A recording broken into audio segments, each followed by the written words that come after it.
আসসালামু আলাইকুম, welcome to another new video. আজকের ভিডিওতে আপনাদের সাথে শেয়ার করছি কমান্ডিং সেন্টেন্স, যে বাক্যগুলি যদি আপনি টিচিং প্রফেশনে থেকে থাকেন তাহলে সেই বাক্যগুলি অবশ্যই আপনার প্রয়োজন হবে। যেমনটি হতে পারে সেটা প্রাইভেটে হোক বা কোনো প্রাইভেট পড়াচ্ছেন বা কোনো কোচিং সেন্টারে পড়াচ্ছেন বা কোনো স্কুল প্রতিষ্ঠানে, যে কোনো প্রতিষ্ঠানে পড়ানোর ক্ষেত্রে অবশ্যই যদি আপনি শিক্ষক হয়ে থাকেন সেই বাক্যগুলো আপনার জন্য খুবই গুরুত্বপূর্ণ।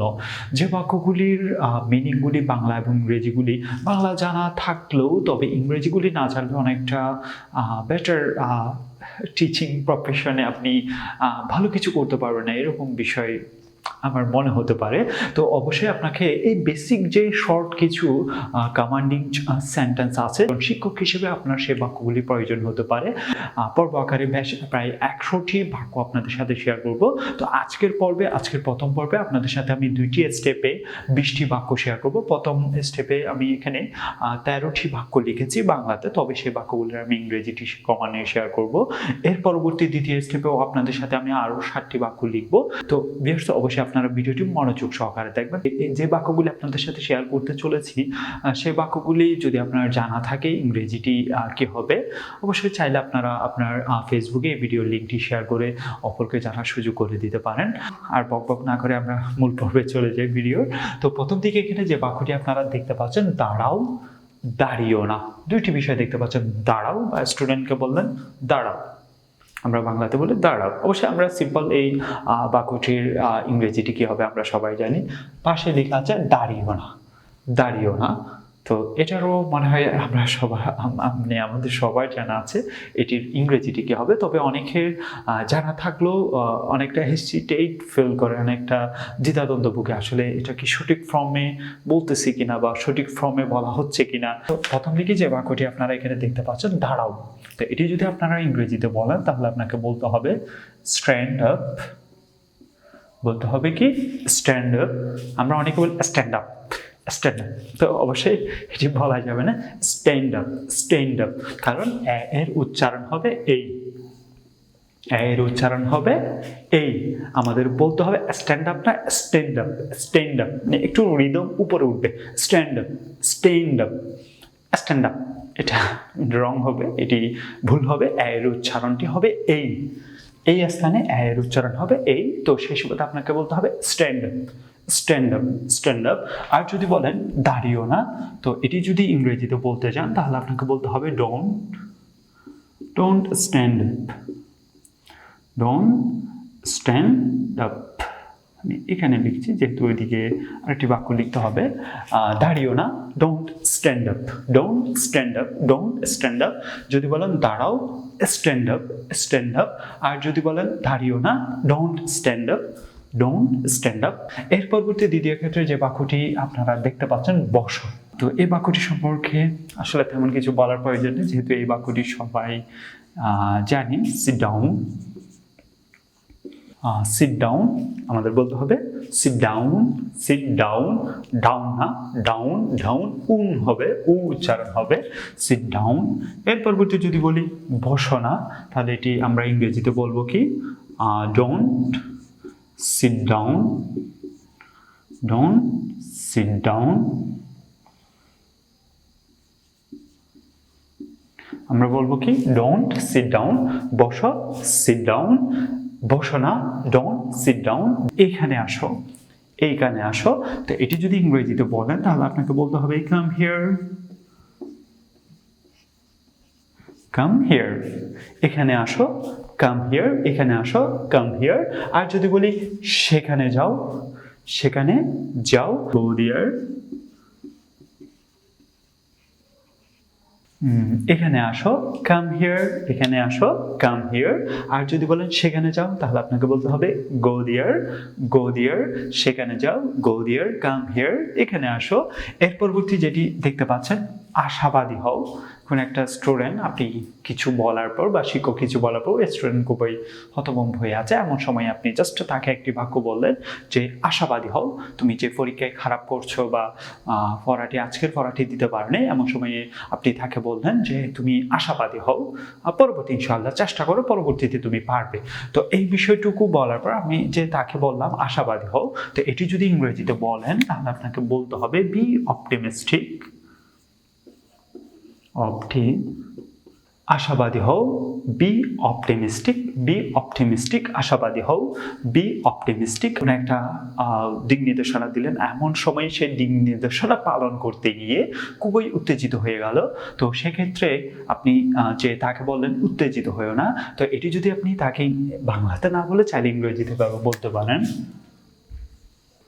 Loss your temper.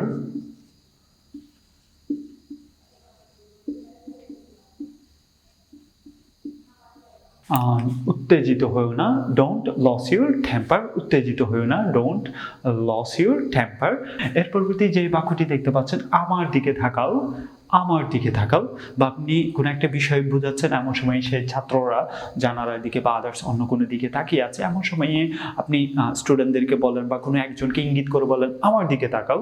ইংরেজিতে এভাবে বলতে পারেন লুক অ্যাট মি। আমার দিকে তাকাও, লুক অ্যাট মি। আমার দিকে তাকাও, look at me, look at me, look at me. ছাত্ররা খেলা করার পর এক জায়গায় সব জামা জড়ো করে রাখলো, এমন সময়ে সেই শিক্ষক ওই স্থানে দাঁড়িয়ে আছে, তো স্টুডেন্টরা খেলাধুলা শেষ করে জামাটি যার যার কাপড় নিয়ে যাচ্ছে, এমন সময়ে খুবই হইচই বা টানা হিচড়া করতেছে, তেমন সময় আপনি কোনো একটা স্টুডেন্টকে বললেন এই তোমার জামা নাও। তো সেই বাক্যটি আপনি সেই ছাত্রকে চাইলে ইংরেজিতে এভাবে বলতে পারেন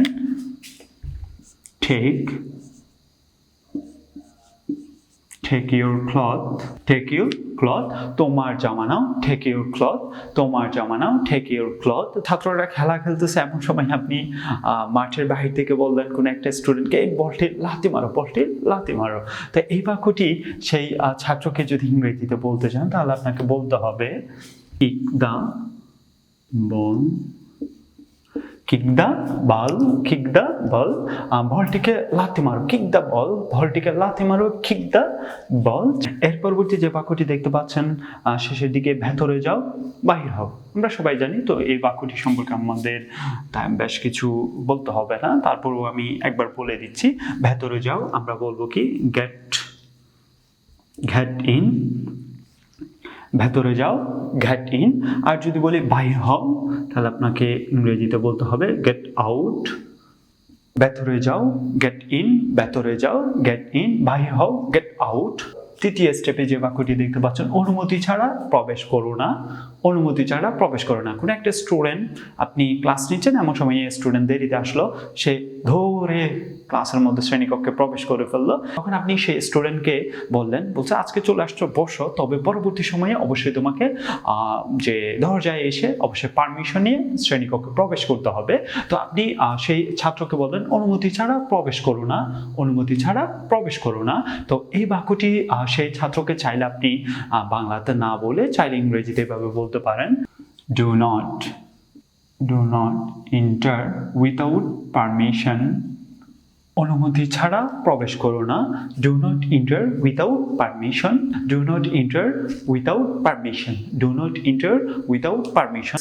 কোনো একটা বিষয় লেকচার দিচ্ছেন, এমন সময় স্টুডেন্টরা খুবই যে মানে অন্য মস্তিষ্কে আছে বা অন্য কোনো বিষয় নিয়ে চিন্তা করতেছে, এমন বিষয় আপনি দেখতে পাচ্ছেন কয়েকটা স্টুডেন্টের মধ্যে, তার চেহারার মধ্যে ওই ধরনের ভাব দেখতে পাচ্ছেন।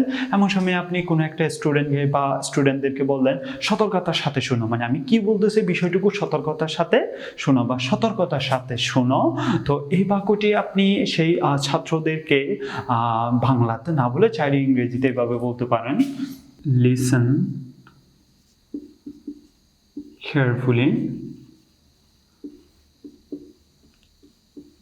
লিসেন কেয়ারফুলি, সতর্কতার সাথে শোনো। লিসেন কেয়ারফুলি, সতর্কতার সাথে শোনো। লিসেন কেয়ারফুলি, সতর্কতার সাথে শোনো। Listen carefully. পরবর্তীতে আপনি সেই স্টুডেন্টদেরকে বললেন যে আমাকে বিরক্ত করো না, আমাকে বিরক্ত করো না। তো এটি যদি সেই স্টুডেন্টদেরকে আপনি ইংরেজিতে বলতে চান তাহলে আপনাকে বলতে হবে don't disturb me, don't disturb me, আমাকে বিরক্ত করো না। ডোন্ট ডিস্টার্ব মি, আমাকে বিরক্ত করো না। ডোন্ট ডিস্টার্ব মি, আমাকে বিরক্ত করো না। একে অন্যের সাথে ঝগড়া করো না। তো এটি যদি ইংরেজিতে বলেন বা আপনি যে স্টুডেন্টকে বললেন ডোন্ট ডিস্টার্ব মি, এমন সময় আবার সেই স্টুডেন্টদেরকে বললেন যে একে অন্যের সাথে ঝগড়া করো না। বাক্যটি যদি আপনি সেই ছাত্রদেরকে ইংরেজিতে বলতে চান তাহলে আপনাকে বলতে হবে এভাবে যে don't quarrel with each other. Don't quarrel with each other. একে অন্যের সাথে ঝগড়া করো না। Don't quarrel with each other. Don't quarrel with each other. এর পরবর্তী স্টেপে আপনাদের সাথে আরো 7টি বাক্য শেয়ার করছি। 7টি বাক্য এখানে তুলে ধরেছি। তো প্রথম ক্ষেত্রে যে বাক্যটি দেখতে পাচ্ছেন হইচই করো না, হইচই করো না। তো আপনি কোনো একটা বিষয় নিয়ে কোনো একটি ক্লাসের মধ্যে লেকচার দিচ্ছেন, এমন সময়ে স্টুডেন্টরা খুবই হইচই শুরু করে দিল বা আপনার কথাটির প্রতি বা আপনি যে লেকচারটি দিচ্ছেন সেটির প্রতি কেউ মনোযোগী না। হইচই করো না সেই বাক্যটি যদি আপনি তাদেরকে যে ইংরেজিতে বলতে চান তাহলে আপনাকে এভাবেই বলতে হবে don't make a noise, don't make a noise, don't make a noise, don't make a noise, don't make a noise, don't make a noise. এর পরবর্তী যে বাক্যটি দেখতে পাচ্ছেন দয়া করে রুল কলে সাড়া দাও। বা আপনি শ্রেণীকক্ষে প্রবেশ করলেন, এমন সময় স্টুডেন্টদের রুল কল ডাকছিলেন। তো রুল কল ডাকার আগে বা শুরু করার আগে স্টুডেন্টদেরকে আপনি বললেন দয়া করে রুল কলে সাড়া দাও, দয়া করে রুল কলে সাড়া দাও। তো সেই বাক্যটি আপনি সেই স্টুডেন্টদেরকে বাংলাতে না বলে চাইলে ইংরেজিতে ভাবে বলতে পারেন please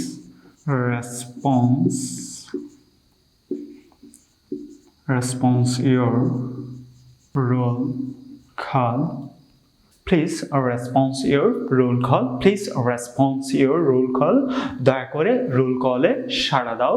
please response your roll call, please response your roll call. এর পরবর্তী যে বাক্যটি দেখতে পাচ্ছেন বা আপনি লেকচার দিচ্ছেন বা কোনো একটা বিষয় আপনি বোর্ডের মধ্যে লিখছেন, তো এমন সময় স্টুডেন্টদেরকে আপনার দিকে মনোরঞ্জিত করার জন্য আপনি স্টুডেন্টদেরকে বলেন বোর্ডের দিকে তাকাও, বোর্ডের দিকে তাকাও, এদিক সেদিক তাকিয়ে না, বোর্ডের দিকে তাকাও।